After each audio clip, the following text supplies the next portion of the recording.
Well, I gotta help up. Good evening, Sarah and friends.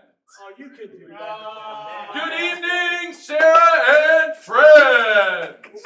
How's that, Gary? Thank you. I'll do that in the microphone sometime on the radio and see how you like it.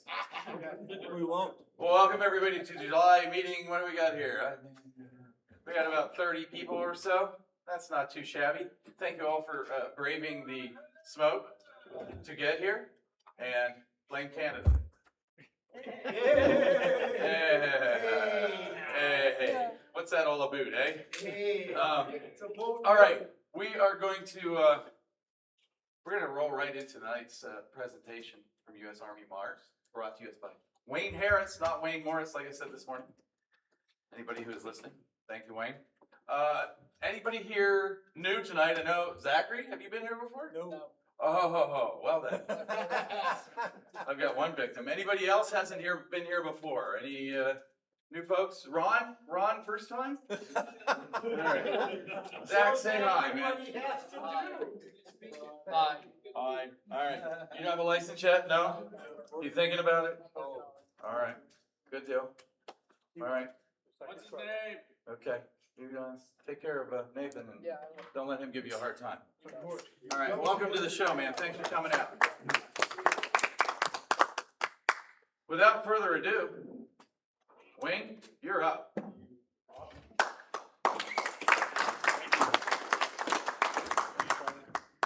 How's this working? Yeah, I'm gonna move back here. I know no matter where I stand, I'm gonna be in somebody's way here, so I'm gonna try and not be that guy. You know, I think the last time I held a microphone like this, I was saying something like, "Hey, good looking, be back to pick you up later." That's what I always say. You know what I mean? Does that date me? All right. Well, anyway, good evening, everybody. My name is Wayne Harris. That's Dave Rick, and we're both from U.S. Army Mars. I do deeply appreciate being invited to speak here. It's really an honor and a privilege. I got a chance to visit you guys at Field Day a couple weeks back, and what an impressive field day you guys had. I was talking earlier, I did the circuit this field day, did a lot of different sites, and I will say you guys had an absolutely impressive field day outing, so you should feel proud about that. Anyway, I am with U.S. Army Mars, and I do appreciate the chance to talk about it. Who here has heard of Mars? Raise your hand. Okay, good number of folks. Who here knows what we do? A lot less. That's kind of what I expected, and honestly, that's why I'm here. And tonight, I'd like to pull back the curtain a little bit on what Army Mars is, what we do, why we do it. Most people have heard of Mars. Maybe you remember Mars phone patches from Vietnam, or you've met somebody with a Mars call sign. It still tends to be a bit of a mystery on what we do, and it was a mystery for me when I first joined. But it's something I've been doing now for about 5 years, and I'm passionate about it, and I love to get out and talk about it. Mars isn't necessarily just another ham radio club. It's not a military-themed radio club. It is much different. It is not Aries with a different paper. Races under a different name. We are a Department of Defense communications platform. We train citizen volunteers to provide a long-distance HF communications. These are HF communications that work when nothing else does. And honestly, that's a bit different mission. So over the next hour, 40 minutes or so, we're going to talk about what those differences are, what we do, what training you might receive, who might be eligible to be a member of Mars. And if you decide this is for you, that's great. If you decide it's not for you, that's also great. But you'll have a new appreciation for what maybe HF radio can do for you in general. Dave here is going to be hitting the slides for me, so you'll hear me saying next slide quite often. So anyway, before we get into all the details of what Mars is, what we do, and why we do it, let's talk about a bit of a roadmap. Next slide. We're going to break down tonight into about 4 different buckets. The basics. What exactly is Army Mars? Where do we fit in the Department of Defense? How are we organized? And why do we exist? Secondly, what do we actually do? What's a typical month look like for an Army Mars volunteer? Thirdly, the training, right? What do we do? What are we trained on? Honestly, whether or not you've been licensed for 6 months or 60 years, we really don't care. The skills that are taught inside of Army Mars are applicable, and honestly, most amateur radio operators, they don't use them. And so there is something to be learned by, I think, everybody. And finally, onboarding. We're going to talk about, what gear you need, who's eligible, what kind of a commitment are we asking for, and how does the onboarding process work within Mars. So anyway, that's how the night's going to go. I will leave time at the end for questions, but I kind of want to stay on track. So keep track of your questions. So let's start with the most basic the most basic question that we have. Why does Mars exist? Next slide. Well, imagine waking up tomorrow morning, right? You wake up, no internet, no cell phone service, no satellite service, everything's gone dark. It could be a typhoon, an earthquake, it could be a cyber attack, it could be anything. It doesn't really matter why, right? The fact is that things don't work. Common thread is most of those communication systems require infrastructure that's fallible, infrastructure that's not yours. HF radio is different. Honestly, if I've got power, I've got a radio and antenna and a trained operator on the other side, I can communicate. I don't need all of that infrastructure that belongs to somebody else. And it's that capability that Army Mars exists to preserve, right? We train for the day that communications are degraded, unavailable, or simply untrusted. And if that day ever comes, we're expected to already know what we're doing. So we train for those days. So that being said, what exactly is Army Mars? Next slide. Biggest misconception that I run into with Army Mars is, are we simply a military-themed radio club? And well, it isn't. It's far from that. Mars is an official Department of Defense program. It is sanctioned by the Department of Defense. Army provides the mission, provides the leadership, provides the training and the standards. We provide the stations and the volunteer hours. Every member operates their own station, and it's typically from home. But that's what Army Mars is. You're also going to hear throughout the presentation the word auxiliarist. Think about it in terms of like the Coast Guard auxiliarist or the Civil Air Patrol auxiliarist. These are citizens. These are citizens providing support to a federal mission. We do the same thing, but we do this with radios. So that's, I think that's an important term, and we'll talk a little bit more about that term in a little bit. This program, as you might know, has a fair amount of history behind it. I won't go too deep into it, but let's talk about that. Next slide. Mars goes back actually to 1925. 1925 is when, 1925 is back when the Army actually didn't have anybody that knew anything about radio. The only people that knew anything about radio was the amateurs. So they, the amateur radio community was, they served as the radio signal corps for the Army. It was reinvented in World War II. It was renamed affiliate, so Mars Affiliate Radio System. Everybody remembers the 70s and the 60s, with the phone patches that were done, the radiograms that were done for the service members in Korea and in Vietnam. I will say this, I was in the Marine Corps back in the early 80s, and I was overseas for much of my time there. And I took a phone patch from Mars. That was my introduction, 1984. And it worked great. I was talking to you a minute ago about that, and I remember it being interesting hearing my dad say, well, you be good, son, love you, over. But that's the nature of a phone patch, and it worked really, really well. Today, in 2009, there was a key change, and I think it's an important change. It's worth calling out. The name was changed from Military Affiliate Radio System to Military Auxiliary Radio System, and I think that's an important call out because you think about something that's either affiliated or it's an auxiliary of. It's reflective of the close nature of the relationship between the DoD and Mars, and they made that change in 2009. Today, we do completely different things. Mars as an organization would be, I think, unrecognizable to the early adopters in the 1920s. But the one thing that does stay the same across this entire timeline is the volunteers and the volunteer hours and the volunteer commitment. Everything else will change and will always change over time. But we are looking for more citizen volunteers to work in this space. History is always so interesting. What are we doing today? Next slide. If I had to boil down Mars into one sentence, honestly, it would be this. Let's provide trained people who can deliver reliable HF communications when conventional systems aren't available.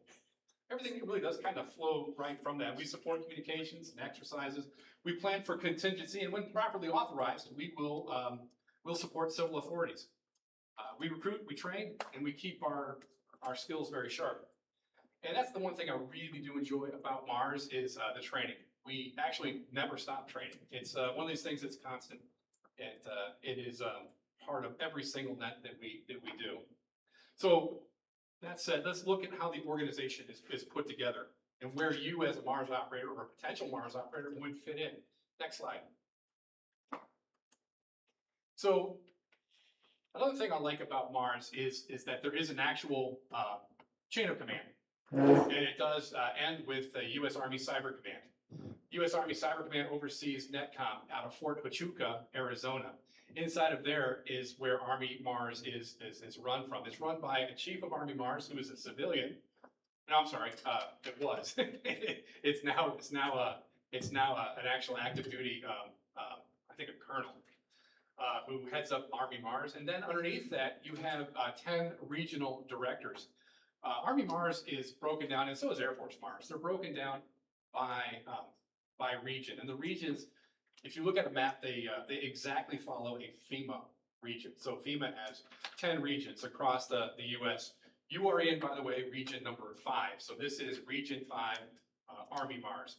And then underneath the directors, you will have all of the auxiliaries. That's myself, that's Dave, and so on. But the interesting thing about this is that within that red little block there, you have an entire structure that you could and would fit into. You have opportunities to do, whether it be a standard Mars member or a net control station or a gateway station or a message center station, or maybe you're going to be a mentor or you have other specialty skills or you want to get into leadership. These are all opportunities that are available to you as an auxiliarist. And honestly, if you wanted to get into leadership and you felt like you wanted to be a regional directors are also volunteers. And you have all the opportunity in the world to move up within Mars. So you have you really do have a career path within Army Mars if that's something you chose to do. So that's how you would individually fit into the chain of command. But how does that look big picture? Next slide. So this is that doesn't show well, but don't look at this as a map of like individual anonymous government stations. These are Mars stations. Think of home radio systems. Right? These are people at home logging onto regional nets, passing traffic that's being consolidated, that is then in turn sent to national nets and moved up to Fort Huachuca in Arizona. These are you are definitely plugging into something bigger than yourself. Again, you're part of Region 5. Region 5 is Illinois, Indiana, Wisconsin, Minnesota. I probably missed one, but that's the region. Point here is that these individual stations, they get on the net. They get on the net every single day, and it's that rhythm of getting onto your regional nets every day that's important. We don't wait for an emergency to figure out if we know what we're doing. We do what we do every day so that we're ready to go when an emergency hits. We prove it. We prove we can do it every single day. One of the bigger and more interesting questions is, how are we different than Ares and Races? Next slide. I'm going to say this. I'm not going to denigrate anybody. Ares and Races does incredibly valuable work. In fact, many Mars members are members of both Races and Aries and Mars. And I think, Dave, aren't you a member of Aries as well? So a lot of folks cross-pollinate, if you will, between the two. Aries and Races, they work with local governments, local EMAs. They work on FCC frequencies using FCC call signs. And that's great. Army Mars, though, we work on military frequencies using military procedures, using military message formats. The other thing is from a performance standpoint or from a membership standpoint, our membership is performance based. And we're going to touch on that a little bit later. We're not participation based. In other words, you don't just show up at Mars and you're in. You have to go through a process, and you have to demonstrate that you have the capabilities to participate. And that's I think a key distinction. I think overall, I would sum it up this way. Aries and Races and Mars, they don't compete. They are complementary to each other. So, well, enough about that. Let's talk about what we actually do. Next slide, please. What does an Army Mars operator actually do? What does a typical month look like? What kind of skills are you training for and use on the air? I think this is an interesting chapter. This talks about actually what we do and how we do it. Next slide.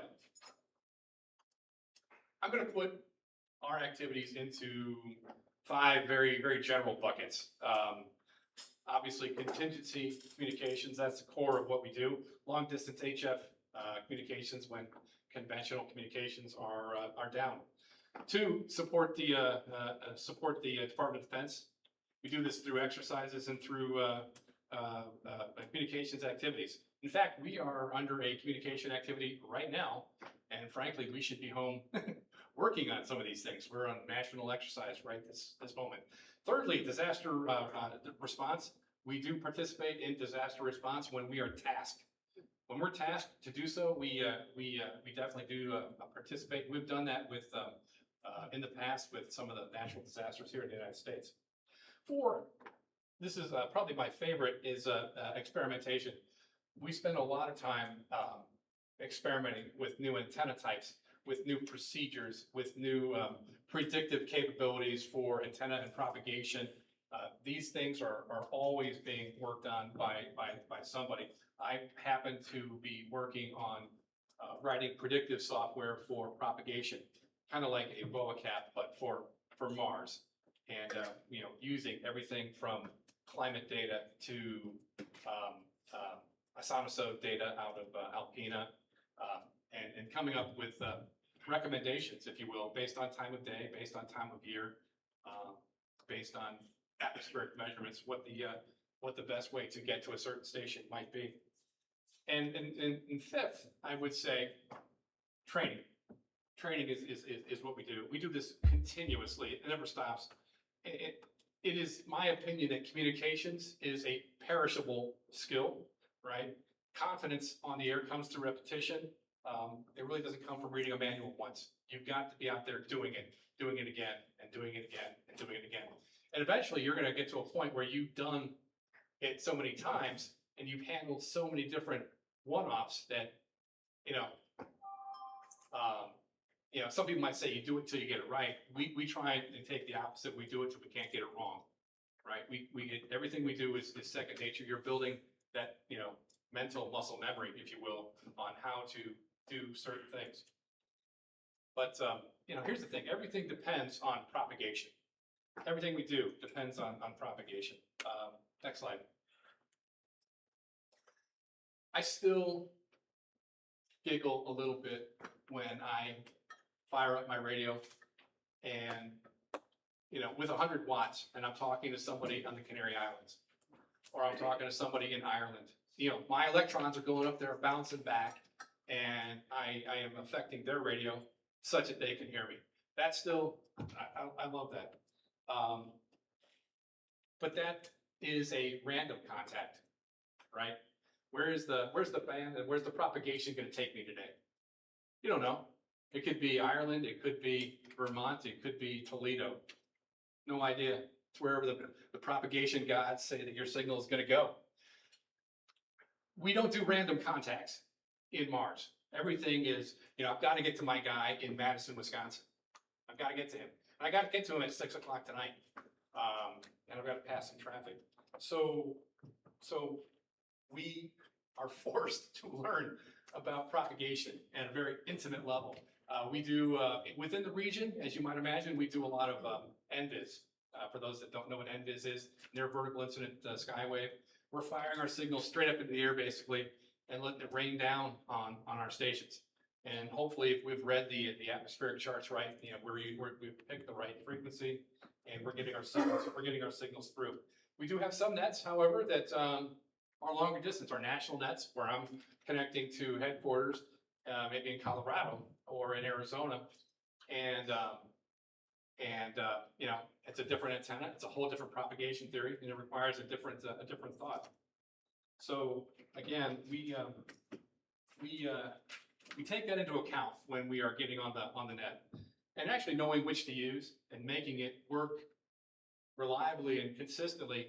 It's one of the biggest skills I think you'll take away from Mars, because it's something we do. It's essential that we do this, every day. But once you understand propagation, I think one of the more interesting things about Mars is we don't stay within the lines when we color. Next slide. As an amateur radio operator, you have bands that you have to stay within. That is not the case with Mars. We are not required to operate within amateur radio bands. You may have heard about a Mars modification in a radio. You've heard of that? Yeah, most people have. So Mars modification really takes out the hardware restrictions in a transceiver that restricts you from transmitting out of the amateur radio bands. Typically, it's a resistor that needs to be unsoldered or something of that nature. It is completely legal to do this, and different companies, we were talking about this earlier, different companies have different requirements. I don't think Gigaparts cares, and they'll sell you a Mars modded radio for like 35 extra bucks. Other places will check your certificate. But be that as it may, our assigned military frequencies are everywhere between 2 and 30 megahertz. And they could be right next to a ham band or nowhere near a ham band. And honestly, when you consider what it takes to operate in those bands, that really does change the way you think about your station, right? Instead of building an antenna that's good for those individual bands, you've got to think about an antenna that works across this entire range. How do you instead of saying what band is open, you have to think, how do I make, well, that got weird. You have to think, how do I make this particular frequency work, right? How do you make it work? And so it really makes you think longer and harder about how to make your system work. And I think honestly that shift in thinking will affect how you do all of your HF radio skills. You have to think about what band you're on, how you're going to attack that band. Are you going long haul? Are you going skywave? Are you going NVIS? This is something that we do in Mars every single day, in many cases, many times a day. We've talked about your radio, and now it's opened up. We're talking about taking resistors out and all this. Let's talk about the computer that might sit next to your radio. Next slide. If you are running HF, by the way, who here does not play with HF at all? Okay. Who here plays with HF? The rest of everybody else? And so you're probably accustomed, unless you're just doing single sideband voice or AM voice. If you're doing anything more than phone, you probably have a computer that has JS8 call or FT8 or WinLink or something of that nature. FL Digi. Okay. So software in your Radio Shack is not a new thing. We take it up a bit of a notch in Mars. We use additional software. Who here has heard of automatic link establishment, ALE?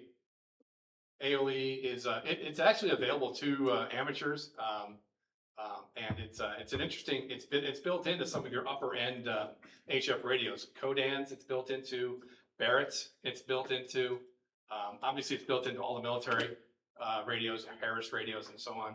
Basically, if if you don't know, it's a protocol, really is what it is.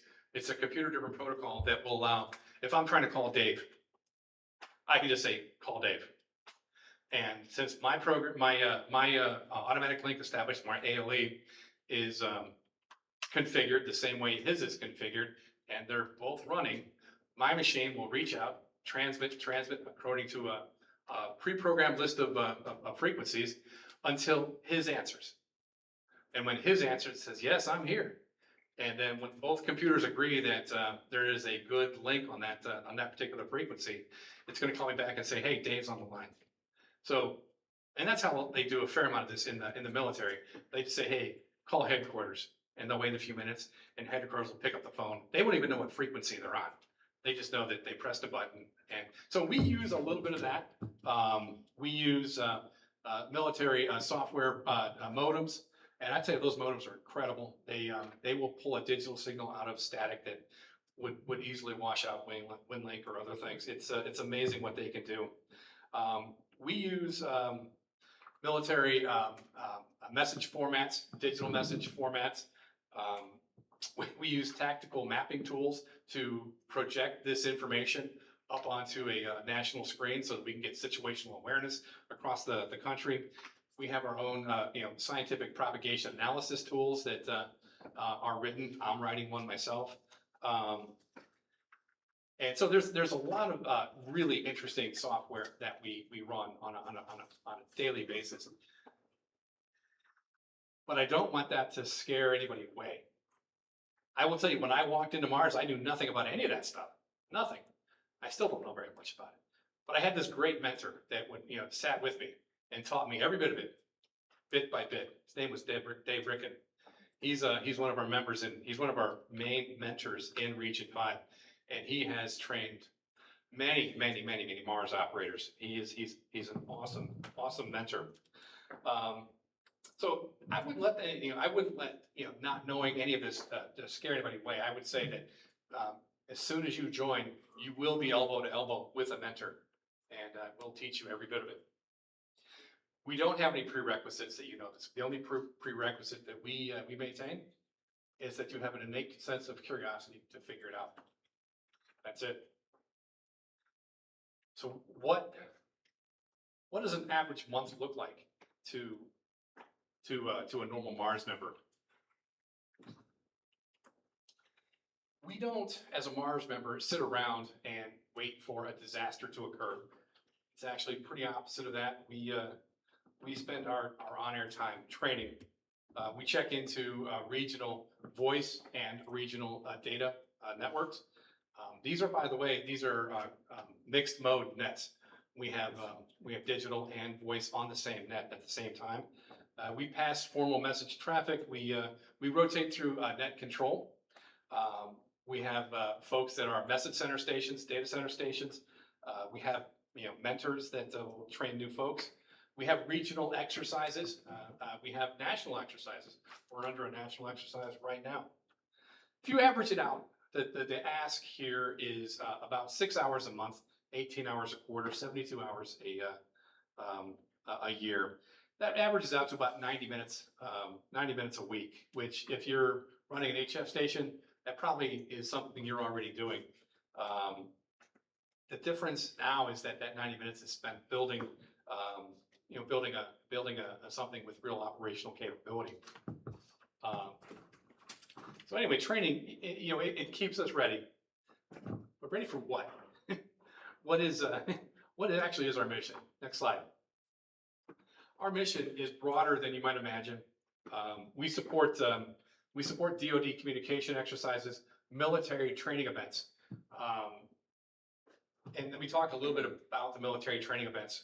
So in the past, we have actually gone on base to National Guard units and active duty Army units training HF folks. Think about what we have here, right? In this room, we've got, how many hundreds of years worth of HF experience do we have in this room? And then you take your average, 18-year-old, with an HF radio. They can spell HF. That's about it. So we will go on base and train them on the basics of propagation, the basics of HF communication. But, additionally, and probably more numerically often, we provide a backstop for them when they have HF training exercises at the National Guard centers or nationwide HF exercises. We provide them with someone to talk to. So you get these 18-year-old kids out there with these HF radios, and they're running field expedient antennas, right, with 20 watts. They're not going to be talking, from Fort Bragg out to somewhere in Spokane. They're simply not going to be doing that. They need someone around Fort Bragg. Same with the National Guard units here in like Medina. They're going to be talking to somebody within 100 miles of them. And so we provide a backstop for them for training as well. When authorized, additionally, we support humanitarian assistance and disaster recovery. We provide those relief operations. We can support civil authorities, but I want you to notice the wording. We don't self-deploy. Army Mars does not self-deploy. We go at the we go where we are assigned. Tasking in this case comes directly from DoD. Period. Full stop. We don't go anywhere without that tasking. And some people might look at that as a failure. I don't. I think that's a plus, not a limitation. Meaning that in the end, we're supporting the right mission at the right time, under the right authority. And going into a situation like that's part of why the organizations that we're there to support trust us. We have the backing that it makes us authoritative for the mission. So that's what Mars does. Let's kind of make this a little bit more personal, right? Let's talk about what you might get out of it. Next slide. So we've talked about the organization. Let's talk about what you can get out of it. If you join tomorrow, what actually would you learn? What skills would you take home? What kind of operator would you become? For a lot of us, these sorts of questions turn out to be the most meaningful part of our experience here at Mars. Next slide. Skills go way past pushing the button and talking on the air. You're going to understand HF propagation more deeply, more intimately than most amateurs ever do. You're going to handle formal military message traffic. You're going to do it quickly and effectively. You're going to run digital nets, learn AOE. You're going to build disciplined habits, and I think this is where it gets important. You're going to build disciplined habits. You're going to communicate securely. You're going to use operational security or OPSEC. You're just going to develop plain old precision on the air. And what do I mean by that? When I say precision on the air, I get on some of these HF nets, and I hear, yeah, this is Apple kilowatt water, or whatever. You're going to hear all of these non-standard phonetic alphabets. We don't have any of that. In fact, when we're trying to dig out a signal out of the weeds, again from a non-random contact, something you have to pass. We do train folks to use the NATO standard alphabet, but also the correctly pronounced NATO standard alphabet. It's not Quebec, it's Quebec. It's not Papa, it's Papa. And you may think those are slightly pedantic, corrections. But when you're really trying to dig something out of the weeds, noting that cadence and that tone, having that same expectation across all of your members, sometimes is the difference between understanding what they're saying, between a fife and a mic. Yeah, it gets dicey when you're trying to split some hairs. So we emphasize precision. We use we train. I'm just kind of going off script a little bit here. We train for military brevity. Anybody know what military brevity is? It is a concept that says that everyone here operates from the same understanding of some of the words we use.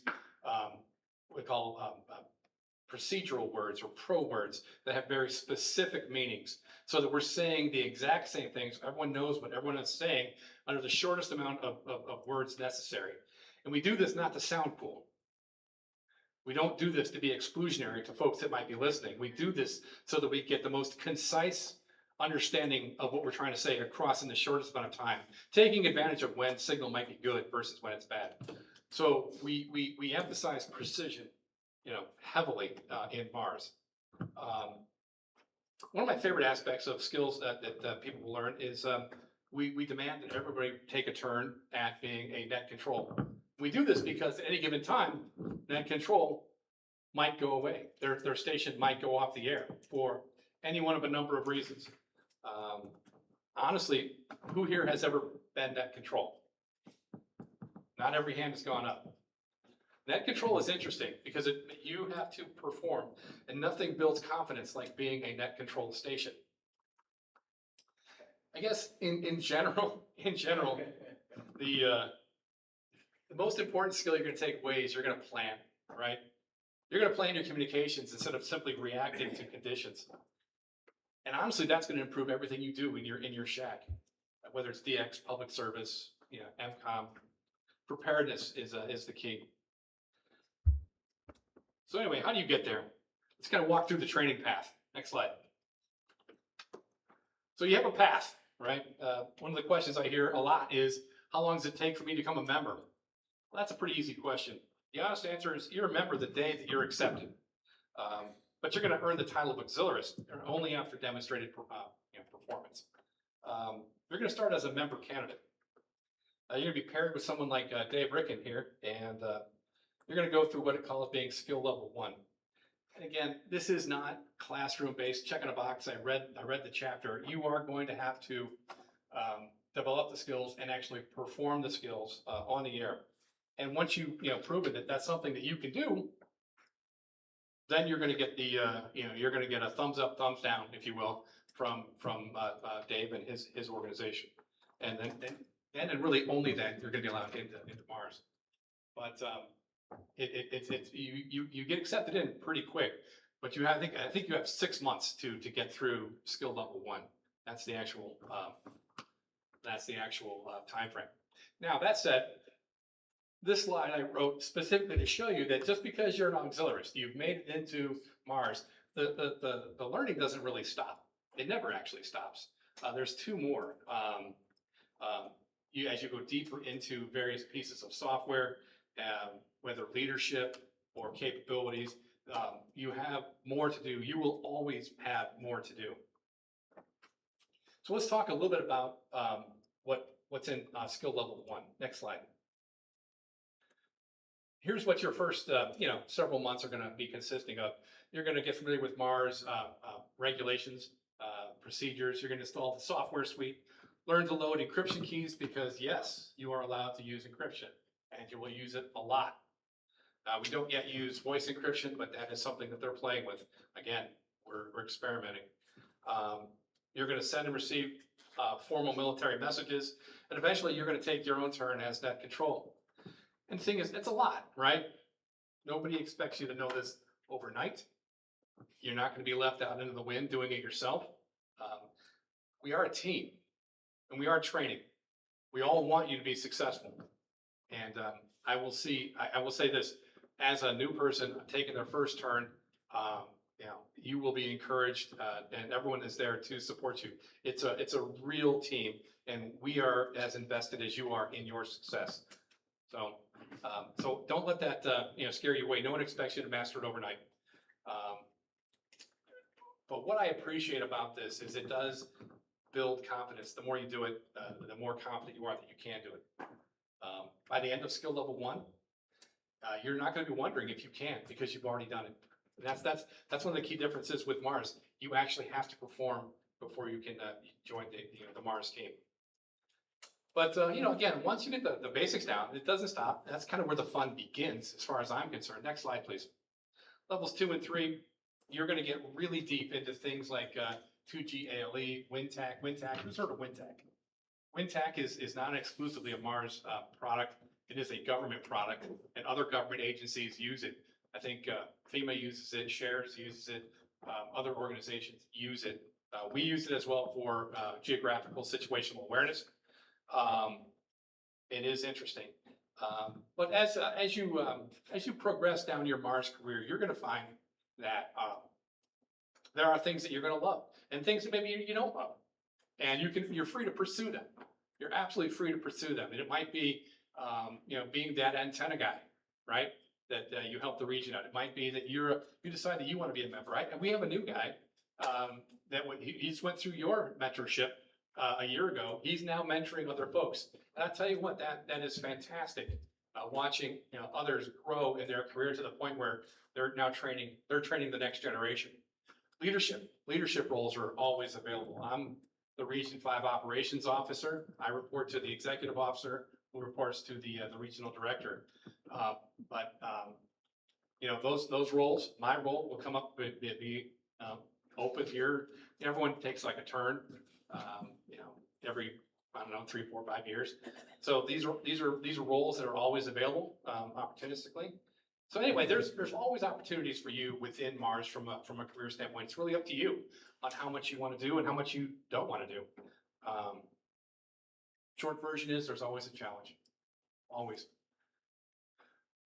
But why would you care about any of this? I think it's a fair question. Next slide. What does Mars give back to you as an operator? I would say this: if Mars was never called up at all, ever, for a single real world mission, honestly, we want that, right? Because when we're called up, it's a bad day. So we want this. But even if we were never called up, I'd say it's worth joining. Because if you do, you're going to end up building better antennas. You're going to understand propagation better than the average radio operator. Your message handling is going to get sharper, crisper. Your operation becomes more disciplined. Biggest change, I think, is your mindset, right? Your station, stops being something that you simply fire up for the latest contest. Your station becomes a communications platform that's always ready. That organizational level that you brought to Mars, you're going to bring to your entire HF game. And so I think for that reason alone, it's worth looking into Mars, even if we don't do anything. So let's talk about joining. Everything we've next slide. Everything that we've talked about tonight leads to one question: does this sound like it's your kind of radio? Your kind of radio. What does it take to get in? The getting in is pretty straightforward. Let's take a look at who's eligible and what the commitment is and what kind of training. Next slide. The good news is we don't measure by license. You could be somebody, looking at you, with a fresh technician license, or someone that's had an extra license for forever. We don't care. What matters is your willingness to learn and your commitment for the mission. That's really all we care about. Now, that said, I think we do actually have Region 5 does have an ask that if you join as a technician, what is it exactly, Dave? If you're a technician, do we have an additional ask? A technician, if they join Mars, they have to upgrade to general within 12 months of when they join. Okay. So they got 1 year. But thank you. The formal requirements are really straightforward. You have to be 18. You have to be a U.S. citizen. You have to be able to pass a background check and sign an NDA. And once the paperwork's in place, you're a member candidate. I guess the one thing I would say that's not printed here is you have to have a willingness to learn. Everything changes, and we've got some members. I'm gonna be very candid with you. We have some members that have been around for 1,000 years, and the change and the rate of change is uncomfortable. It is uncomfortable. So you have to be, you have to enjoy learning. You have to recognize that technology changes, software evolves, procedures improve, and you have to embrace all of that. I am the operations guy. I've had this job for about a year, and when I first got the job, I got the job because I complained about some of the operational procedures were outdated, and so I changed a lot of it immediately. Well, I tell you what, I thought I'd kicked a puppy or something. It was I had some people that were angry. But we need folks that can roll with these kinds of changes, because time marches on and we have new procedures. Honestly though, here's the thing, if that sounds like fun instead of work, Mars might be for you. So if you are eligible, let's talk about your station. Next slide, please. Good news is you probably own everything you need to be a member of Mars. What we ask for is a transceiver that's good for at least 100 watts. You've got a station that can be Mars modified to transmit out of band. You have an antenna that will work. You have a modem and a sound card that will connect your radio to a PC. That's really it. I think it's interesting to know what's not on this list is we're not saying you need a tuner and a giant amplifier. Some of our most successful stations are barefoot. In other words, they have 100 watts on a wire, and if you do that right, you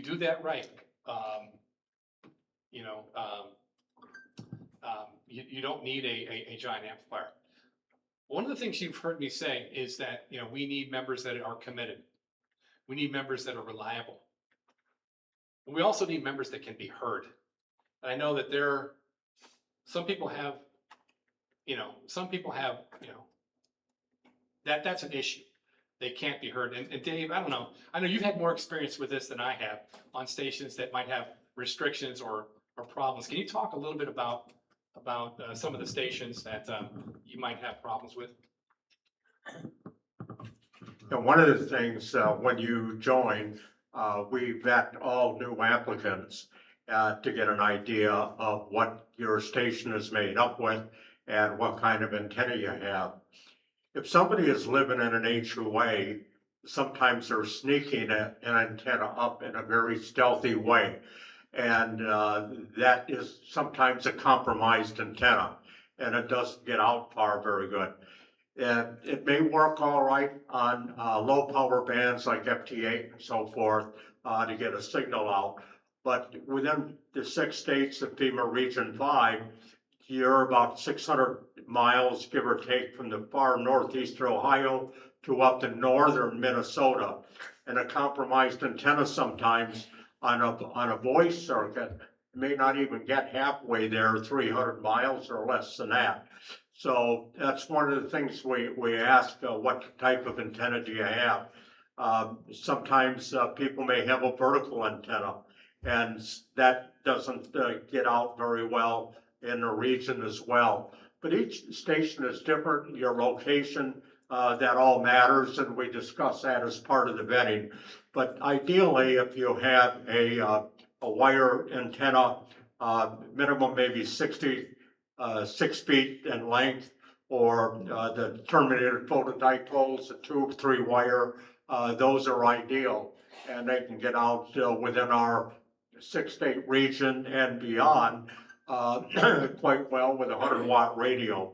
So we do want to make sure how the type of antenna you have. There are times the propagation isn't good, and even when we have good antennas or decent antennas, not running amplifiers, that we can't get out very far. We do a lot of relaying through the region, both for voice and digital, because we hope that somebody somewhere is going to hear you. But with a compromised antenna, there's some people that we can't even get, they can't get a signal out from the Chicago area to southeast Wisconsin. They can't even relay their communications. So it's important the type of antenna you have. If you live in a small city lot, you may be restricted, but there might be some creative ways that you can get a longer antenna up, in a dogleg configuration perhaps. Some people that live in apartments, DX Engineering at one time was selling apartment antennas that you could put in your closet or something. Well, on a voice communication on 3 or 4 megahertz, 5 megahertz, that may not get out very far. So it's really important. You can have a $3,000 radio, and if you've got a compromised antenna, that's not going to help. But you can have a $700 antenna with a real good $700 radio with a real good antenna, and you'll get out very well. So I always think that the antenna is the most important part of the station, and we check that during the vetting process. Like, Thank you. Yeah, so we really don't care, honestly, about the size of your radio. We care about your commitment. We care about your capability, and that's your station just needs to work. Bottom line is you're joining an organization full of guys who've already done what you're probably going through. They're more than willing to help, and all of that is freely shared.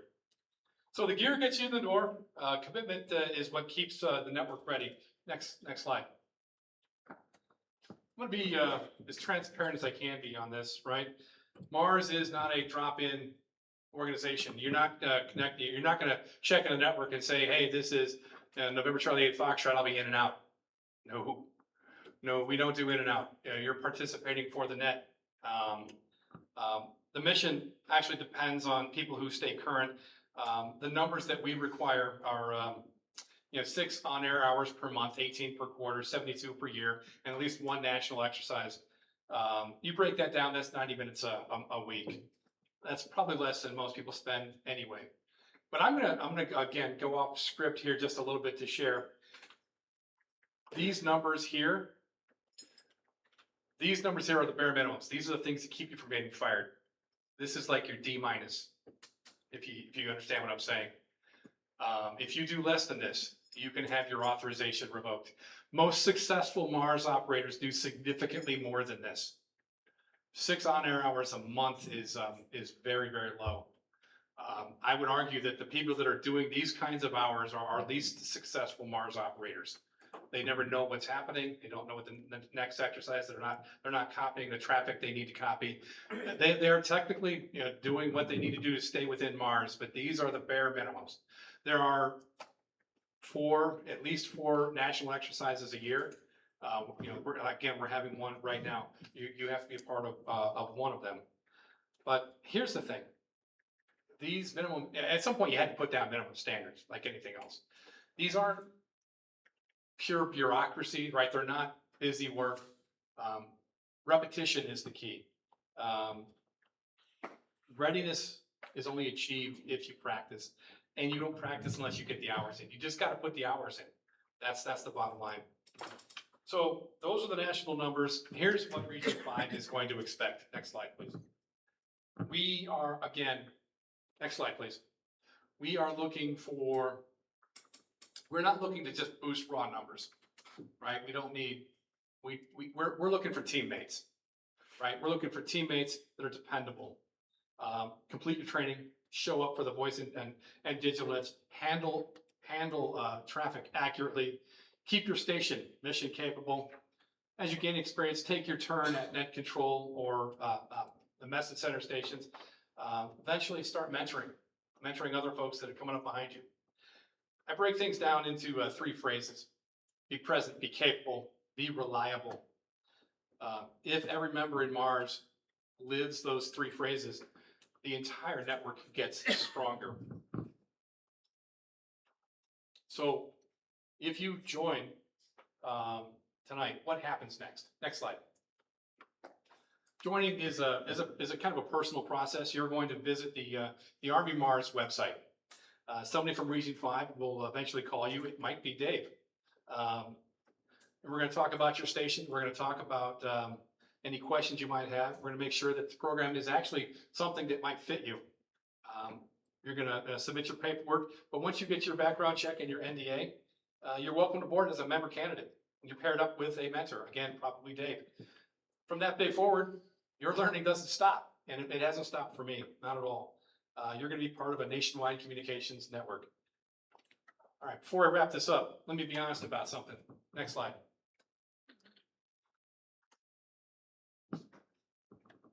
Not every ham radio operator is looking for the same thing. I remember when I first got my ticket, I walked around from club to club going, what do you guys do? What do you guys do? I was a USMC field radio operator back in the 80s. And for me, I spent my time in foxholes. I spent my time on operational nets, fire nets, those types of things.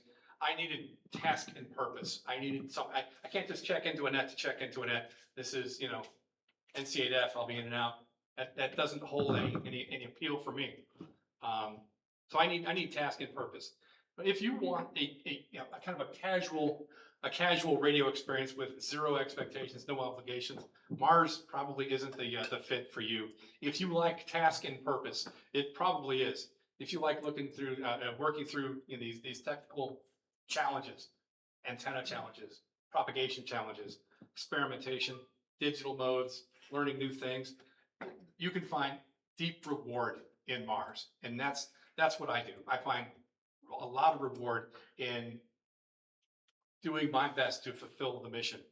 Again, we're not trying to collect members. We're looking for teammates who want to be better communicators, part of a disciplined, supportive team. Let me leave you with this message. Next slide. We have covered a lot tonight. The history of the mission, training, the technology, and all the opportunities that exist within Mars.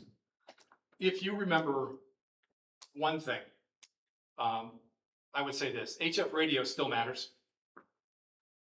In a world built on communications infrastructure, HF is one of those few ways to communicate.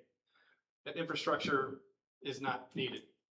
Army Mars exists to keep that capability sharp for the Department of Defense and for our nation. And if that mission appeals to you, then Mars might be for you. Scan the QR code, visit the Army of Mars website, or just come find me. I'll be here for a little bit as I tear down. I'm happy to talk about your stations, any questions you might have, whether or not Mars is right for you. I'm happy to help. More than anything else, thank you for having me. I really appreciate it. I enjoy talking to clubs, and I enjoy coming out here. Again, thank you for your interest. If you have any questions, let me know. And thank you for everything you guys do with amateur radio. That's all I have.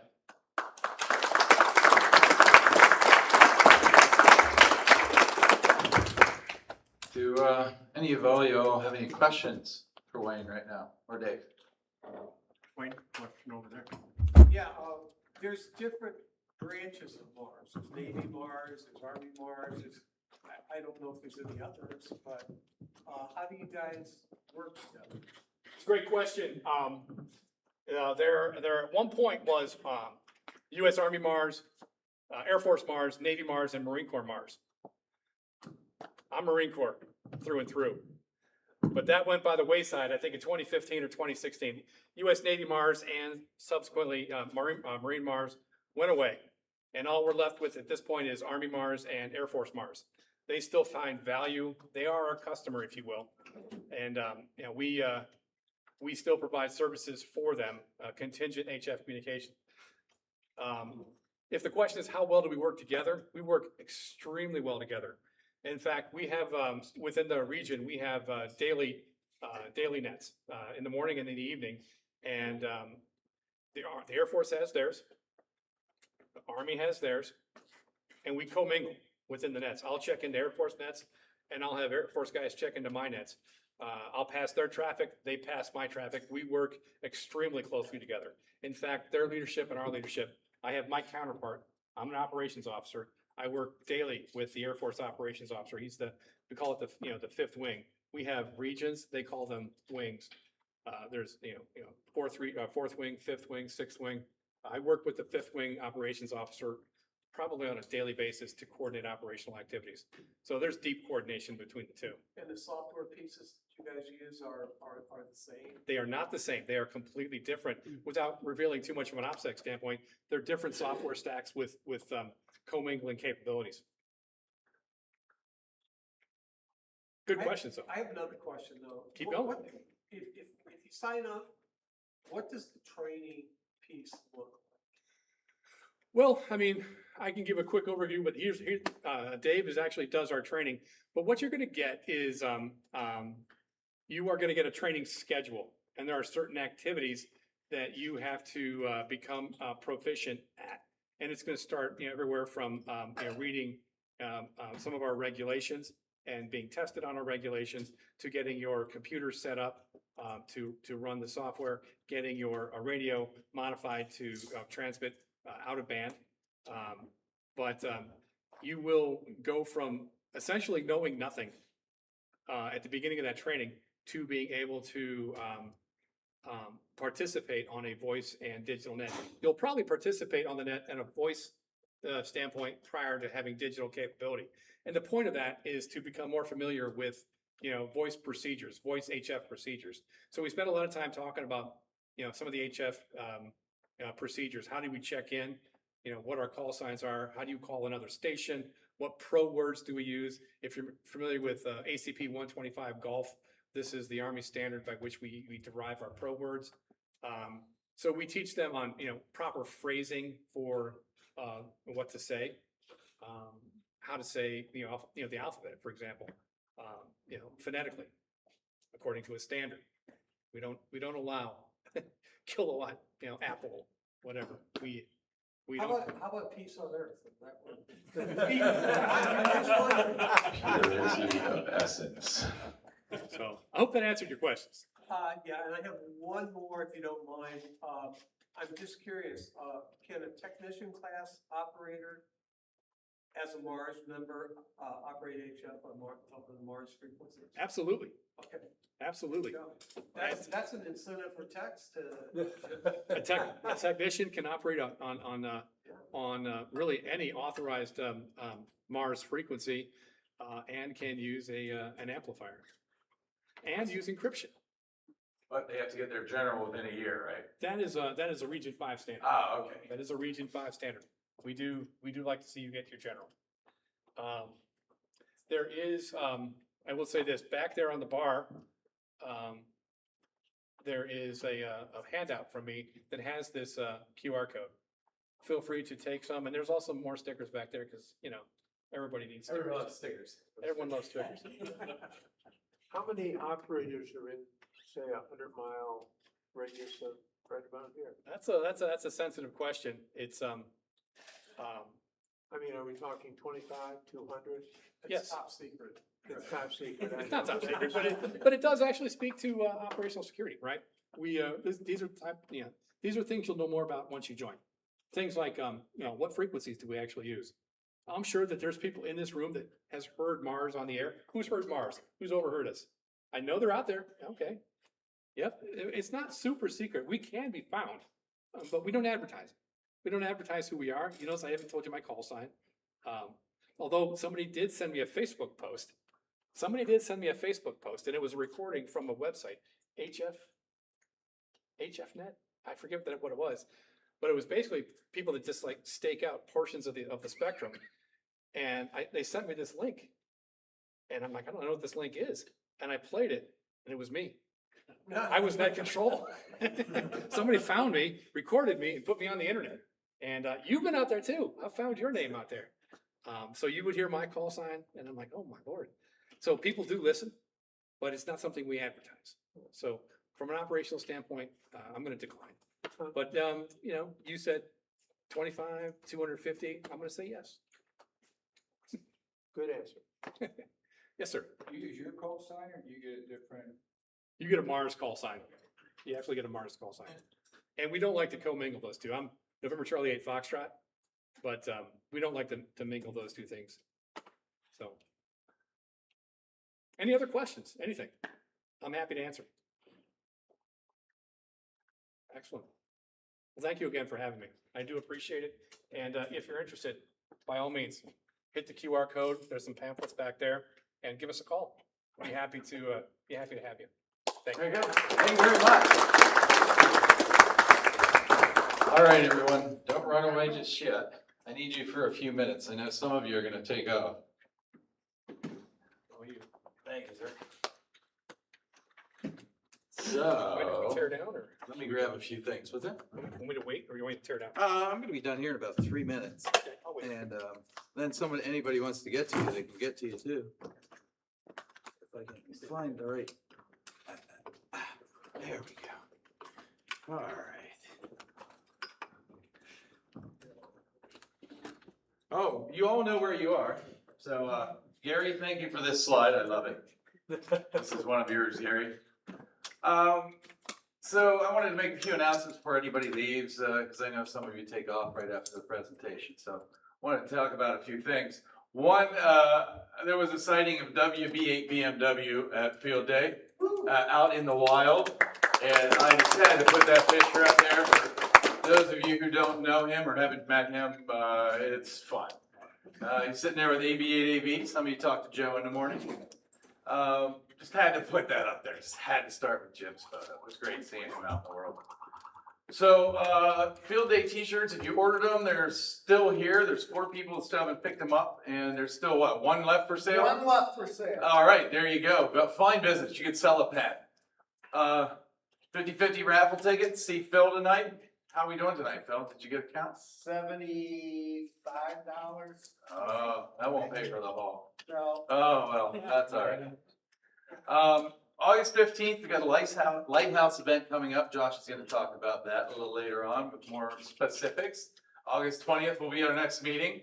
Don't miss it. August 22nd, Ohio QSO party. Thinking Portage Lakes is what we were talking about at the XCOM meeting. Josh, is that what did we land on that? That's the current line. Okay.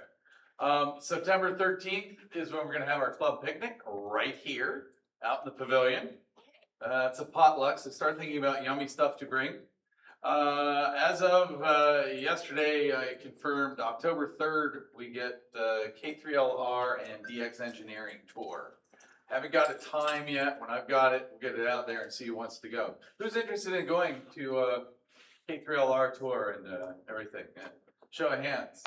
Okay, all right. I was there 2 years ago. It's a really good time.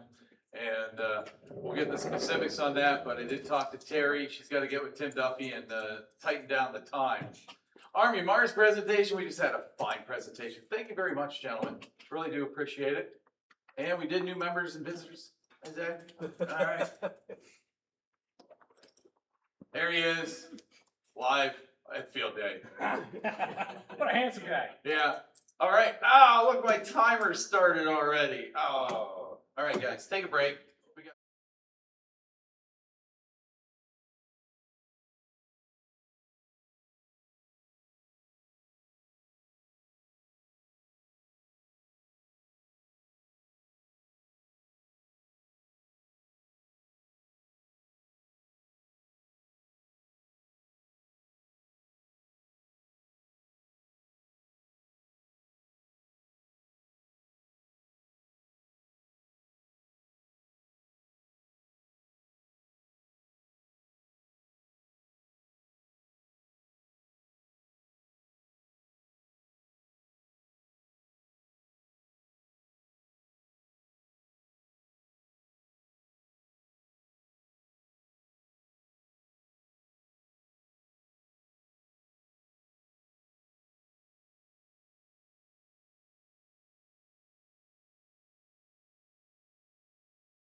Go pretty quick tonight because a couple of the committee members aren't here, which means I'm going to sum up things for them. And I will go quickly. Josh has a lot of fun to share with us tonight about future plans and about field day, so I want to give him as much time as we can. So, committee reports, they're coming up next. I thought this was a great photograph for committee because they're all very committeeing there. And for those of you, I had to get a picture of Kyle in there. You'll have to tell him, Scott. Yeah. Yes, yeah. Okay. All right, it was a dark and stormy night. This is where Mark's supposed to come in. Mark's a little dizzy from the smoke and stuff, so he's not here tonight. But as usual, his minutes were absolutely fabulous. We'll see if Mike's minutes for this month compare. Almost, if you read Mark's minutes, it's better than being here. I went back to read his minutes to see what I said.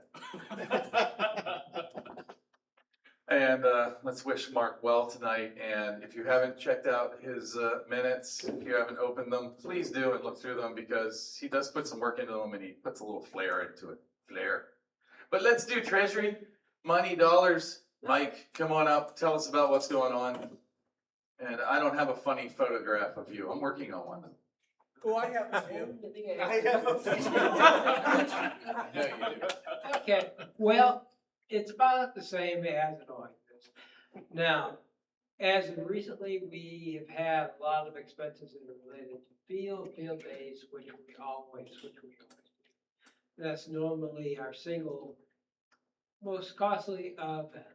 So, like the T-shirts were $456.45, but then again, those were covered by the club members. We had supplies of $628. We had Amazon marketplace for field supplies of $45.87. We had to do our station license, that was $35. We had a deposit of $252, which was dues at 50/50. We had our usual Starlink subscription, that was $15.14. And we had to pay PayPal transfer of $40.44. We had to pay a member for the supplies, which is the way it should be. And we have a new one here, $53.49. This is a storage locker, so we can keep all of our supplies in one place, which, that has been an issue. We've had things at my house, we had things at Ron's house, we had things wherever. Well, we are trying to get them in one spot where we can just go and get everything up. At Amazon Web Services, one thing was a little bit more. Normally our Starlink subscription is $5 a month, but we used it this month for field day. And that was a fee of $55. I transferred $100 from PayPal, which leaves us a balance in PayPal of $66 and change. And we had to buy some supplies from Amazon Marketplace, and that was $20.27. And we had to pay for the majority of the supplies, which was $374.38. So, as you can see, field day is nice, but it's not free. And there's a couple things that are offset. Well, really, there's one. As of today, the check was cashed for our lease on our tower. And also, we made a $300 donation to St. Andrew's Church, which that's what we always paid for the use of the Legion Hall. So it didn't cost us any more, it didn't cost us any less. It's just going to a different place. So that pretty well covers it. Yeah.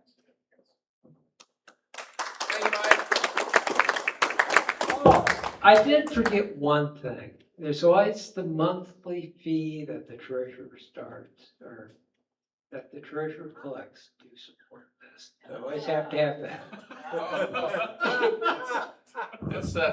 It's sort of like in Monopoly when you pass go, you get $200. Is that how it works for you every month? Yeah. Yeah. Yeah. We have to put that, the parking fees in the middle. It's just an accounting entry. Oh, okay. An accounting entry. Gotcha. All right. Yeah, we definitely spent some money on field day. Yeah. We did eat well, and we'll see some more about that. Thank you, Mike, for taking care of all of that stuff. And all right. Oh, do we have to vote on this one? Nah. All right. Okay. Member support, Ron. Where you at, Ron? So no, you stay over there, man. I know what's going on. WA8JR. When we took his Titan down, he's still waiting on some guidelines, is it? And then we're gonna go out and take care of that. But Ron did something very important today. Ron recharged the air conditioning in my automobile, and it works wonderfully now. Thank you, Ron. Everybody, absolutely. That's important stuff. I So- didn't see that on the ledger on the previous screen. No, that'll be on next month. Yes. Here you go. Learning and BE committee, Doug, you can stay seated down. Stay seated. All right. Next BE session's August 1st, Richmond City Fire Department. So if you want to upgrade your license, and if someone wants to get a license, lots of information on w8wky.org to make all of that happen. And I just wanted to take a minute and share with you that Doug's the guy who pretty much gets all the presentations together for us. And he should be commended for that, because it's definitely something I don't want to be scrambling every month to find. Oh, you want me on this side? Oh, thank you, Director. All right. I forgot what side that was on. So thank you, Doug. Anything else to add? All right, thank you, sir. Social committee, other Doug, as I've been calling him in XCOM meetings.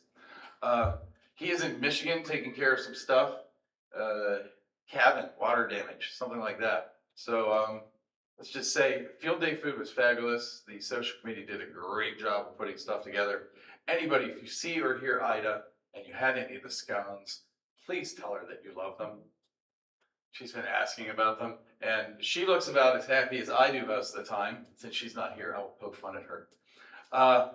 Nick and his smoker was absolutely fabulous. The food was great. Unless I'm mistaken, is that Doug sitting there with Stefan? Yeah. It is, isn't it? Yeah. Okay, I thought that's what he was wearing, and I wanted to get a picture of him in there, and that's the one I could find.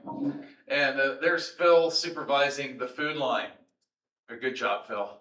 I was ready to eat. Yes, ready to eat. There you go. 50-50 raffle. Phil's got it tonight. We'll get there. We have 2 prizes tonight, right? We have a manual, ARL manual, and what we got about? Cash, $75. All right. So that'll be groovy. And picnic planning at this stage. Who is that? That's done. After field day, I think we're definitely looking at burgers and hot dogs for the picnic, and whatever everybody brings. Okay, that's just what I'm thinking right now. I have a question. Yes, sir. The good old American picnic is burgers and brats, and it doesn't get any better. Oh, there you go. So, Well, that's what you're getting. That's where you're and getting. that's what we deserve. And with any luck, maybe Nick at night will bring one of those little hot he'll do things of something brisket or crazy. something for He'll do us. something crazy. Yeah. That's our reward for being the best looking hams in the hobby. Oh yeah. I rest my case. The best eating hams in the hobby. There we go. Fattest in the hobby. Jason, do you want to step up and talk about the storage unit or anything? Come on up, since you're here. Oh, we're supposed to stand on this side. What's wrong with that side? Thank you. We rented a storage unit. Any questions? How big is it? Doesn't look very big. No, actually, so it's not. So this was actually interesting. So this is something we've been looking at as a club for like over a year. Because all the stuff was in my garage for a long time. And I said, okay, we can't keep all the stuff in my garage anymore because I have other stuff to keep in my garage. So then it was dispersed. So then we said, well, we should probably find one place to put it. So I said, okay, well, after field day, we'll put it back in my garage for a very limited portion of time until we figure out exactly what we're going to do. took home field day. Josh came over, helped me put it in some of the overhead bins. I walked out to the driveway, said goodbye to Josh, walked back in, and the shelf had broken off the ceiling because our field day equipment was too heavy. So a long email was pounded out about 30 minutes later. Is that why you walked back out of the garage as I was pulling down the Yes. driveway? Okay. Yes. I was Yeah, wondering, it's a should I pretty turn around? I aggressive wonder if email. he's trying to get my. So we found a storage unit. It's over on Barber Road, right off of 76, kind of right there, right at the border of Norton and Barberton. It sells odd-shaped storage units. They have all the traditional sizes, and then the one we rented that is 4 feet by 5 feet. It's $35 a month, and all of that stuff took up my entire truck, and then it looks half empty. So we now have a storage unit, and Josh, I forgot the key because I was going to give you the other key. So we have a little bit more to put in there, but this is nice because we're going to get keys out to the key members of the club and put on the events, so that everyone doesn't have to coordinate for when I'm going to be home and pull bins out of random stashed places to get access to the club equipment. Are there any questions about storage units? I know way too much about them now. I got a question. Yes, Gary. Why didn't this story start with once upon a time? Well, it was a galaxy far, far away. It wasn't a Called dark, June. stormy night. It was a warm I think summer you're afternoon. conflating things here. I will say this is not an air-conditioned storage unit. It is very hot. When I went to, it was that when it was like 97 degrees outside when I went to look at this, and me and the guy who works there were just, it was miserable. So Ron's stuff, LNK, does he, how much stuff do you still have, Ron? They got it all in the storage unit, as far as I know. You're kidding me. How tall is it? Behold, all of the equipment that the club owns that is not a radio, the repeaters and the repeaters and the amps are still in my basement because we want to keep those climate controlled. Everything else is in those bins. Ben picked up these bins for us from Menards in the middle of field day, which we appreciated. Good job, Ben. Quartermaster Ben. So There's a phone call. These dimensions, are these right? yes, there was that was actually one of the committee meetings that Nick was referring to. We were discussing the optimal bin size for Ben to bring with us. So, fox hunt. We're going to be doing a fox hunt on October 10th. Probably we'll start from Bueller's in Wadsworth, but I'm not 100% sold on that. We might change it up a little bit. We'll see. I don't have it. The other thing I wanted to ask is part of the tech committee, part of the learning committee. There had been some discussions about maybe doing a fall build project of some kind. Doing another run of the off-center fed dipole got kicked around. Any interest in that? In a build project, and if so, what it might be? Yeah. Oh, I'm just ready to my hand, like, yes. Okay, we have one yes. We're gonna build a yes. I'll second a yes. You're gonna build a yes. Any other yeses? Who wants to build a yes? Josh is building a yes. How much does a yes cost? Yeah. Yes. A yes? Yes. Yeah, so the yes is $100 in parts and $200 you just give to me and don't ask questions about it. Oh, and you can't forget about Dude, what does it cost to show up and drink beer? Are you bringing the beer? If it's in Gary's garage, I don't have to. Okay, so now the third thing is do we need to have it in Gary's garage? My garage does not come with a built-in beer fridge, unfortunately. In all seriousness, though, I mean, are you in the off-center fed dipole or something else? That or the All-Star node. All-Star node. Anything other than the handy find. Or anything Yeah. that's like, or like the mini, like make a very small portable thing for POTA antenna, like the mini guys, you know? Those would be cool. What's a I don't know what a very small mini thing for POTA is. Like off-center fed, but portable. So like get 22 gauge wire. Oh, like the little port, like the kits to, Like okay, the- all like a right, stealth yeah. wire. Because the giant one's great, Yeah. I love it, but not for POTA. Yeah. So I will say that if people are interested in an all-star build, I think we should do that separately because that's less of a get together and build it kind of thing and more of a need to sit down and talk about it over a period of time kind of thing. So maybe we'll facilitate that separately. I But- think we need to establish a budget for whatever, I mean, what's comfortable for most The people. build projects are usually $100 or less. Well, I think the off-center fed dipole, I wanna say was, I don't know what the prices are now, because some of that stuff has gone way up in price.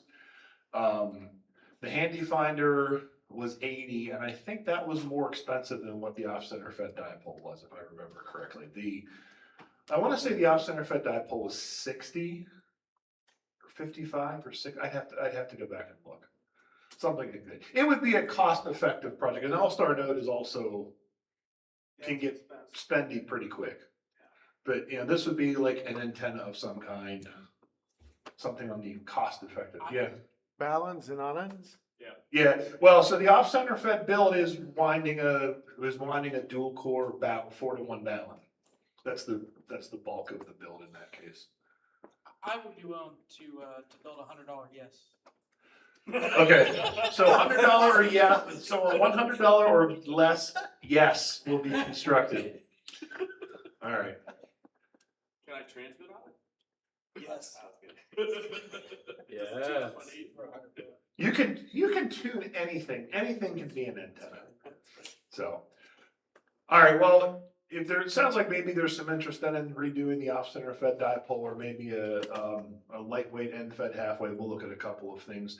We could do that ARRL kit as a build. That was, huh? Was there a boo? No, it was an ooh. Oh, an ooh. Okay. Yeah, we actually had one of those at field day. That was actually really easy to put together. I did it in between meetings actually.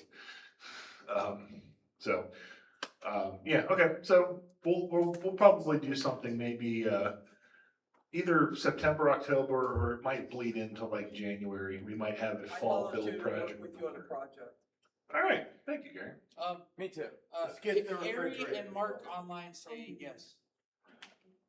They want to build a yes, or they're interested in off-center fed dipole. All I know is yes. So lots of people have committed to spend an unknown amount of money for a yes. Got it. All right. Make sure that's in the minutes. Oh, my So, God. any other questions, tech committee stuff? All right, Nick, come stand over here now. Or Scott's gonna start shining a pointer at you again. He hit me in the eye with it earlier. Thank you very much, sir. Nice. So thank you for giving a storage area, and I had to pull this picture of you deep in thought, unsavaging some of my wires that I probably put away from field day last year. That was probably me. Oh, I was very unhappy with that. I Happy with that. that's I could tell. He knew it was you. I choose these action photos carefully. No, wait a minute. I want to have, so someone brought up the That Starlink. was me. Yeah, I want to have a dramatic reading here. This is one of the important steps of using the Starlink. When the Starlink is packed up, it will not be packed away as if by savages. It's on the directions. There we go. Black and white. These are going to get directions too now. Black and white. I'm a savage. It's true. Thank you, Jason. All right, Josh. Operations committee, man, you're up. Thanks. There's the How pointer. many slides? There's 7. 42. The ultimate The answer ultimate to answer. my. The ultimate, it's all pictures. Perfect answer. It's all pictures. All right.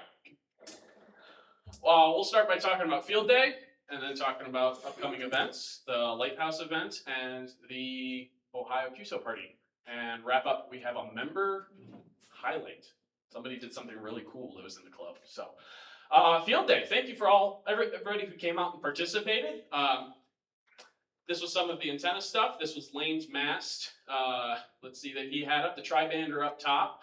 And let's see, you can't see it at all. That's our beautiful end-fed half wave that we got. That went up and down 5 times? No, that is not. That one went up. It was up, and that was it.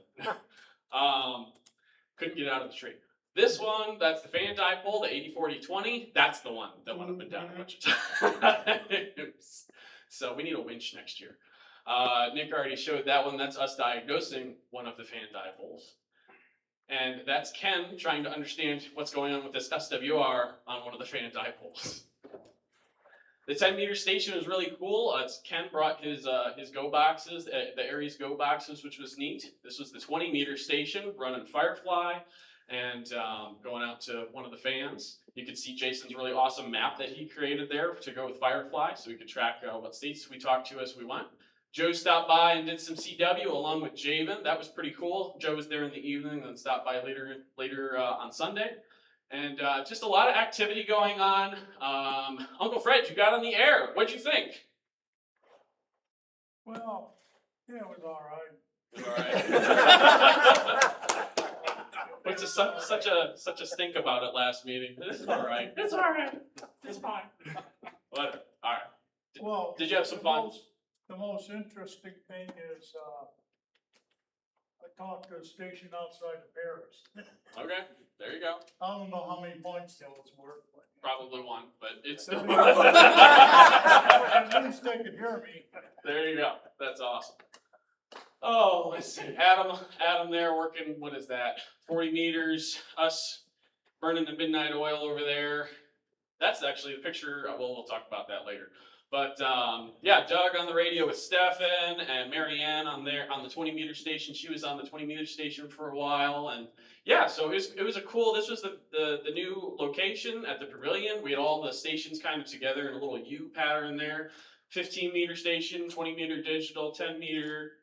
Lane was there. I don't think Lane left his chair for 20 hours straight. It felt like it's like he was glued to it doing FT8 on 40 meters.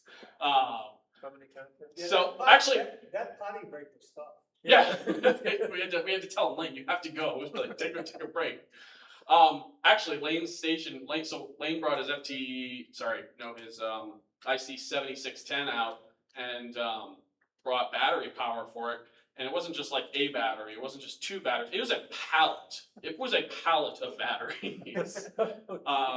So I think Lane probably could have powered the whole field day if we would have had some to spare. But that was pretty cool. Nick and Knight's smoker was fabulous. Like Nick said, I think this thing's a work of art. I mean, if you look up close to this thing, like the weld job, it's beautiful. I love looking at it. It's just amazing. And the food was phenomenal. And they were clearly having a great time relaxing out there. So. And the tires on that smoker have lots of tread on it. That's good. So we look forward to many opportunities. Many more in the future. So yeah, Nick did that. You should have seen him at Winter Field Day. He was like the kid from what's that Christmas movie where you can't even move. He's just bundled up. It was cold out there, but yeah, it was good. So lots of good food. We appreciate the social committee for putting the food together, Doug and the social committee and Nick and everybody who provided food. We had lots of visitors, so Wayne was there. I think this is Tom, who, if Ken was here, he could tell me what his position is in Aries. I think he's like a district coordinator. And let's see, and Nick already mentioned Jim, WBMW, stopped out, which was pretty cool. So, satellite operations. Mark brought his satellite stuff, which was fabulous as always. He had these like double helix things that like up on top of two poles, and he sent me an email with like some of the stuff that went well and things that didn't go well with it. He even got like hardline for these things, trying to reduce the loss. So they heard pretty well, but they couldn't get out very well. So eventually at about 3 a.m, we switched over to an arrow antenna.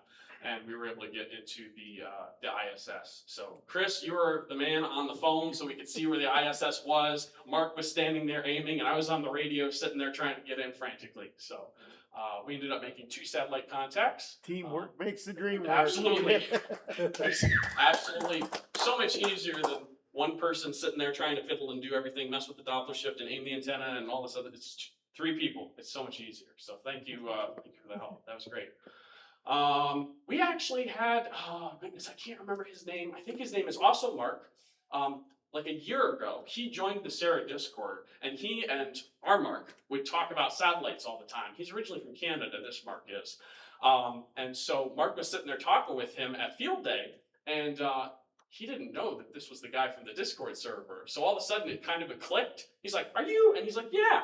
And so they got to meet his kids. And he was there. He had like a whole like pack on and did this entire satellite contact all on his own. So he's he really likes doing satellite stuff, and it was cool to meet him.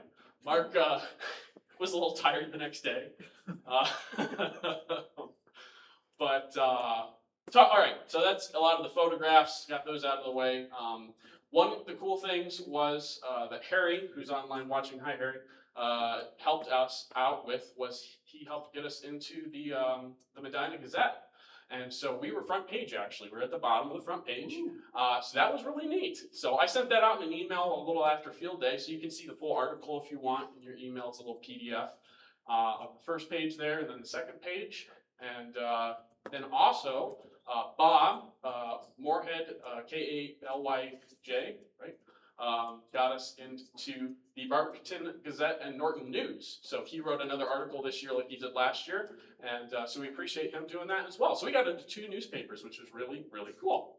So, all right. So that's kind of what happened during field day. Let's talk a little bit about our results. I finished calculating and submitting everything at like midnight a couple days ago. So this was the map of all the different locations that we contacted. I think we got all the lower 48 except for a couple spots. I think 3 spots here in California, Washington, and then out here we didn't get Alaska, but it looks like we even got Hawaii. That's kind of cool. So, talking bonus points, we ended up getting the 100% emergency power, 100 points per transmitter. We got the media publicity. Public location was another 100 points, public information table, and the satellite QSO. We had Go to Coaches, thank you, Gary and Harry. Let's see, served agency representative stopped by. Go to QSOs. We ended up with 47 contacts on the Go to station with 5 bonus points each, comes to a total of 235 points with 100 extra for the Go to Coaches. That whole Go to setup got us an extra 335 points, which is awesome. The web submission, we had 3 kids to get on the air under 18, so that was 20 points per. And then the social media promotion and safety officer were 100 points each for a grand total of 1,750 points. So those were the bonus points. Talking about our results, these are all the different results. The final number for our QSOs were 854 QSOs, 64 CW.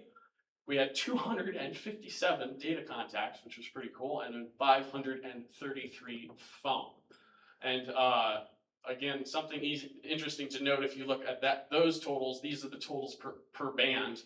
409 on 40 meters, 229 on 20 meters. So by far our most active.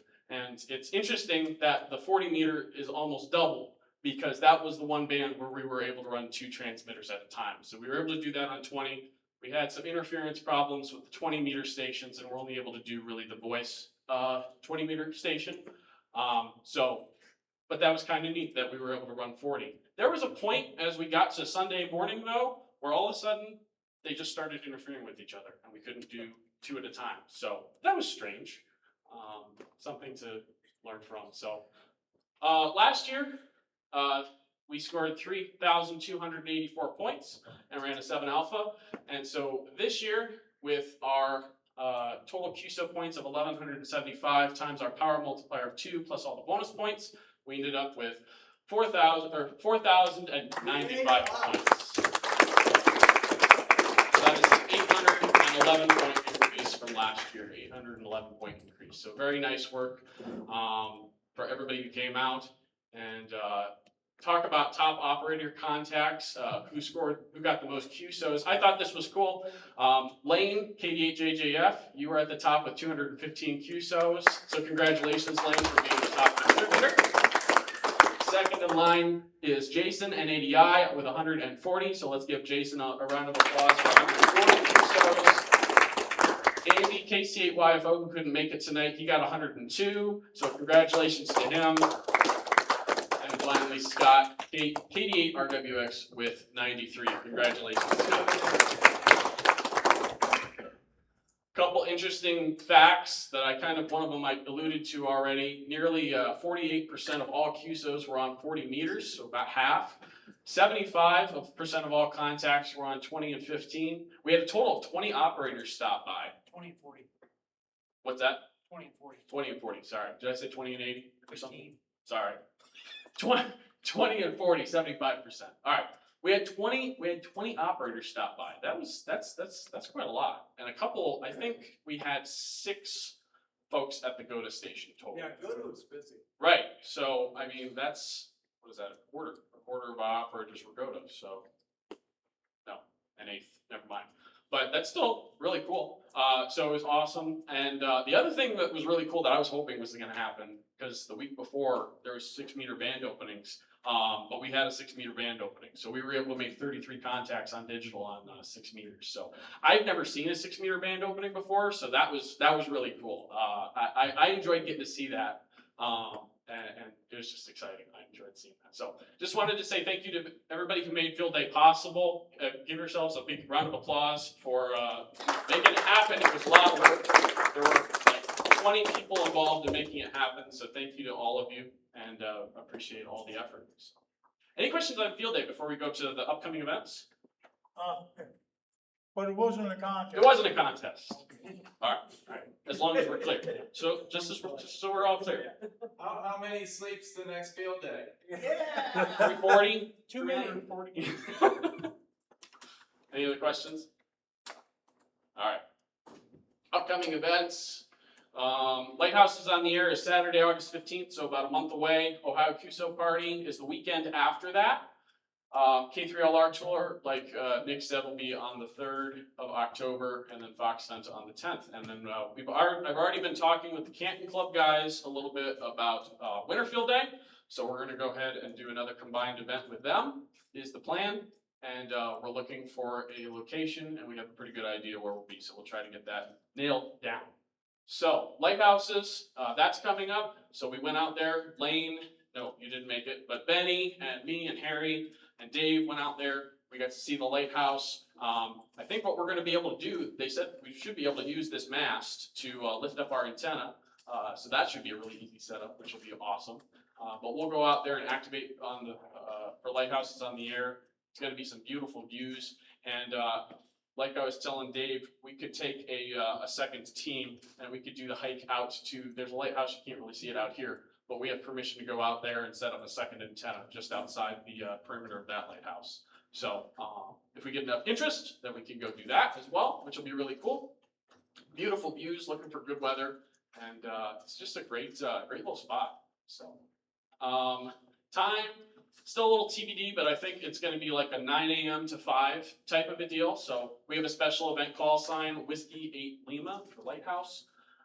The location is here, 129 2nd Street in Fairport Harbor. For parking, there is street parking here, and then along this road. They say it's limited to 2 hours, but the lady said they never really enforced that. But there is also a parking lot up here for access to the beach.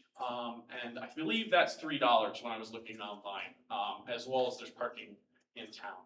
Not sure if that's time limited though, but that's a really short walk from there to the lighthouse for $3 isn't too bad. Let's see. I think that's all the information I have for lighthouses. I'll send out more stuff via the email and make a post on the website with more details as we get closer. Ohio QSO Party, that's coming up. It's the weekend after. We're still working out the details on this one, but we believe we'll be at Portage Lakes at the Big Oaks Shelter. That's different than the place where we normally do POTA, but it's nearby. Cool thing about the Ohio QSO Party, it's very similar to Field Day in that the points breakdown is the same for the different contacts, but every county in Ohio, every state, every Canadian province is a multiplier. So the goal is to get as many of those as possible to get your score up. There can be individual entries, but also when you submit your score, doesn't matter if you come to the event or if you do it from home, you'll get your own individual score for how you did, but then you'll also contribute to the club score. So there'll be an aggregated club score that you can see at the end. I actually found a post on the website from years ago when the club did it. You guys scored pretty high. So that was cool. So that's the QSO Party. This is the shelter back here. Tons of parking.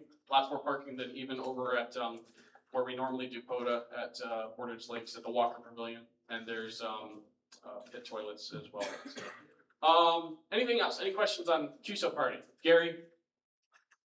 No questions? You've been having questions all night.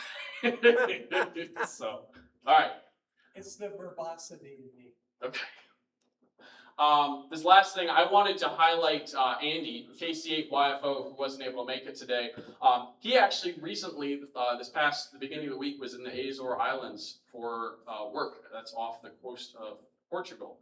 And so we actually were, I was texting with him while he was there, and he did a little Parks on the Air while he was there. He brought his FTX1F, his field radio, doing 10 watts and a wire. He had a great, he just ended up in the dirt, but he was doing FT8, and a whole bunch of us were talking about it in the Sarah Discord. We were trying to see if we could hear him or things like that. So we were able to make contact with him. He could hear me, but he couldn't, I couldn't hear him. But still really cool. Looked like a really fun time, and it was neat for him to get out there. So just thought that was a little person of interest thing wanted to highlight. So with that, that is everything for Operations Committee. Any questions? All right, Nick. Last night was Andy's first trivia question, doing first trivia on Beacon. That was kind of cool. And he'll be back next month. Yeah. So that was cool. So, all right, that's all I got. Thanks. Thank you, man. Great job, Josh, on the field day, buddy.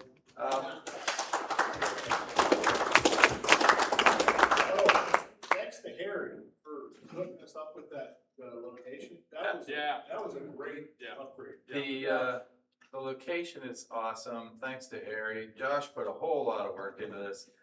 After doing it for a few years, I feel really, really good about field day this year. Yeah. I got a little more sleep, a whole lot less worry. Thanks, Josh. And you got to celebrate Audrey's birthday, right? And yes, celebrate. That's the word I would use. Yes. Okay. All right. Any questions, comments, concerns about the whole shebang tonight before Phil draws tonight's prizes? I have one thing. Yes, sir. I have a multimeter that was left at the last build at my place, and I'm still trying to locate who it belongs to. I thought originally it was the gentleman that brought his son to the event, but I have not been able to locate the person in question. And I have this gentleman's multimeter, and we really need to get it back to him. So if he's listening to this broadcast tonight, or if you happen to be here, I happen to have it. If anybody left a multimeter at Gary's house during the last build, it's still there, and Gary has it for you. I do. Please contact Gary, AA8 Custom Select. Oh, I I would mean be Charlie more than Sierra. happy to sell it back to him. I believe Gary likes, what is that, summer ale? Ooh, yeah. Yeah, I bought I got its attention, didn't it? He said yes. How long until we raffle it off? It's not playing. Oh, yeah, when does it end up in the raffle? That's, what we got, 6 months on Lost and Found? Is that how it works? Maybe something like that. Some places have, policies like that for a reason. All right, let's do, 50-50, and unless anybody has anything else, anybody want to adjourn after that? No, No? We're gonna stay here all night. absolutely. I need someone to pull the ticket. Any takers? Who's Lily when we need? Craig's grand. Lily is on her way back, Gary. Come on. Go ahead. We learned last night on the Beaconette, Bob told us that Lily and her mom are moving back to Ohio. No kidding. So Lily will be back with Bob and Ida soon enough, and then we'll have someone to pull the tickets. All right. You know, when Betty's not here. The last three are 7, 5, 8. Those are wrong. Oh, I didn't. Is this for the money or the manual? Money. This is for the money. Annual next. Oh, 758? Well, yeah, I think so. so. 758. Josh, Congratulations, Josh. We will not tell Lucy. let me see. How much did he get? You got Ready it, to- $75. Ready to- I'll pick the manual, All right, and for tonight's second prize, the manual, 707. 707, like the airplane.